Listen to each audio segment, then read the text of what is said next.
The story of the thief and his master. This was a young man who really couldn't decide what it was that he wanted to do with his life. Who did he wish to be apprenticed to? He went to the church and prayed for guidance. And the sexton said, "Become a thief." So the young man went home and said to his father, "The message I had from the church was become a thief." So the father said, "We will find someone to teach you." So the father and the son went on a journey looking for someone who could teach the young man how to be a master thief. And the road took them through a forest.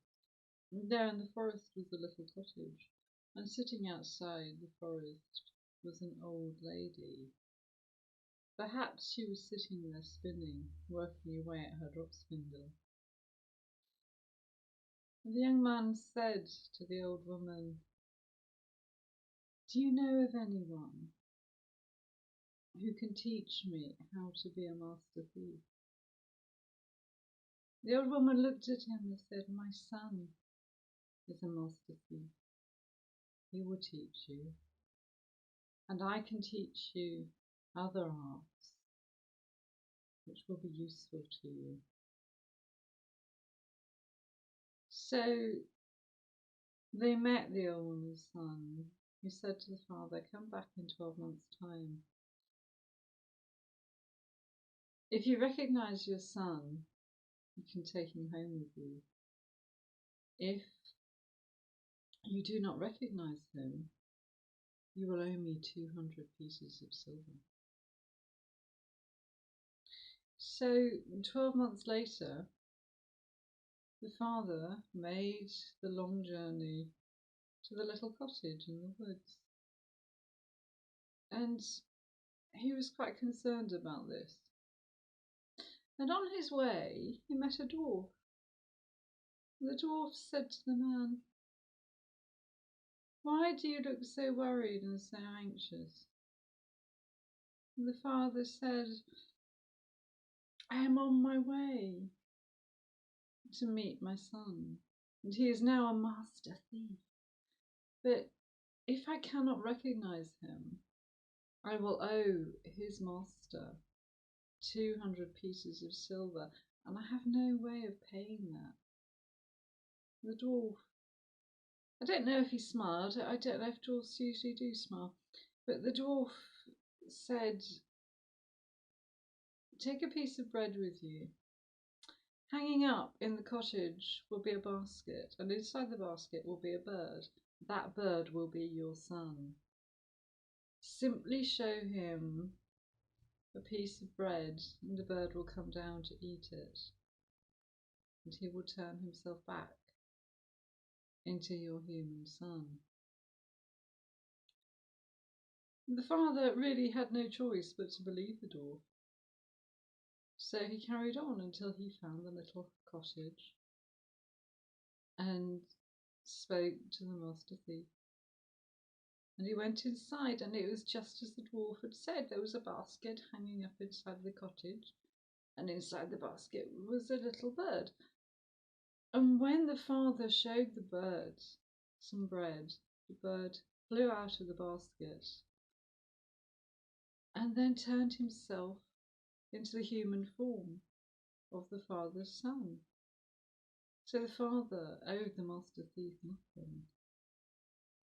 And the father and son simply walked out of the cottage. But the master thief shouted after them, "Someone must have told you." But the father and the son ignored them. And the son explained to his father all that he had learned from the master thief and from the mother. And as they were walking along, the son said, "I think we need some money, father." So when a rich carriage approached them, the son said, "I will become a greyhound.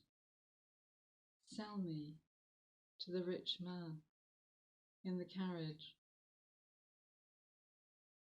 But don't worry about this, for I will escape and come back to you." So, much to the father's amazement, the son turned himself into a greyhound.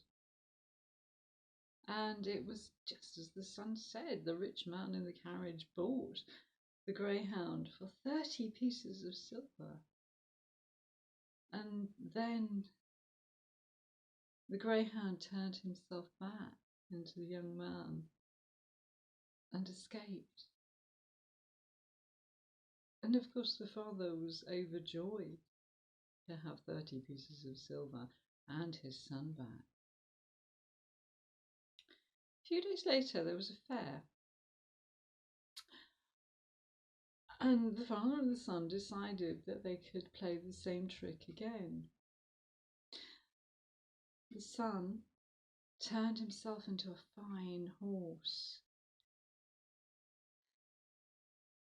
and when they went to the fair, the father sold him for a large amount of silver.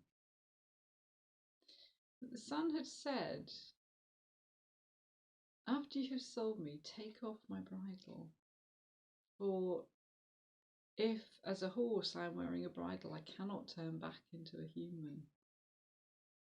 But the father was so preoccupied with the large amount of silver he now had in his purse, he forgot to take the bridle off.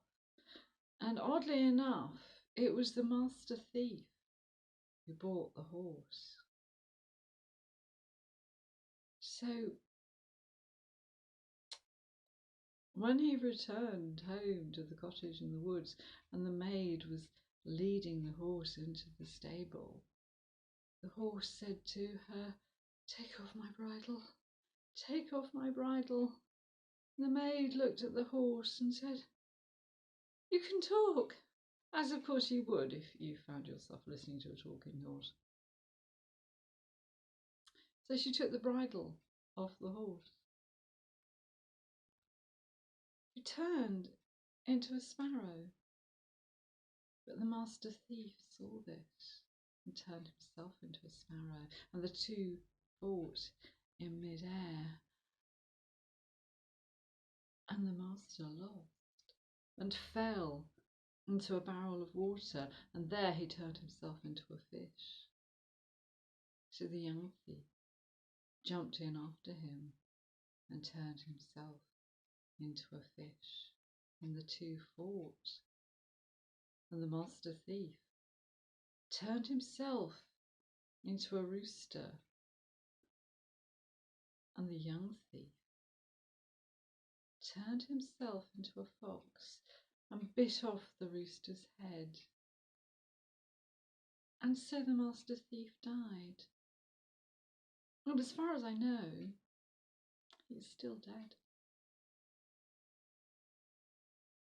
If that story sounds familiar and you're trying to place it, of course there's a lot of images in there, which appear in Caradron's Cauldron, the birth of Taliesin, the whole thing about people shape-shifting into birds and then a fish, and then of course Caradron turns herself into a farmyard hen. It's also very much like the folk song of the two magicians, where there's two magic workers, a blacksmith and an old woman, turn themselves into all sorts of things.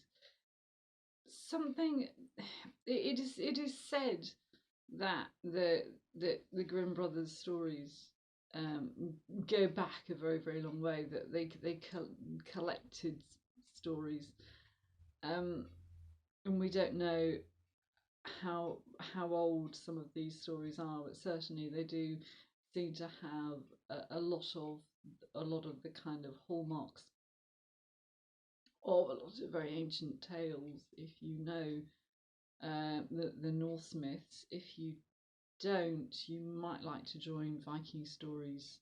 Well, if you do, you might like to join Viking Stories Facebook group where you can chat about such things, or look at or get hold of Neil Gaiman's retelling of the Norse myths because they are absolutely wonderful. And of course, Loki turns himself into a mare. Yeah, but there's a lot of shape shifting in in ancient tales, so I'm kind of fairly comfortable with the idea that although Jacob and Wilhelm, they didn't actually travel very far. They were collecting all these stories during the Napoleonic Wars when um, Prussia and the German states were under French occupation. It wouldn't have been very easy to travel, but these stories came from somewhere. I think they came from a long time ago, and there are kind of elements that turn up within other very old stories. So beware of master thieves, and never give your bank account details to anyone you really don't know and don't trust. I hope to see you again soon, and just leave you with a little comment from Neil Gaiman's audiobook about specifically about Norse legends, but I think about stories generally. That's have a go at telling them yourself. Lovely. Write a comment below. Join the Brothers Grimm Facebook group, and go along to any storytelling event that you find, because there's a magical world of storytelling out there. Festival at the Edge still happens. There's all sorts of good things happening, and I think we'd all like to be able to shapeshift sometimes. See you again.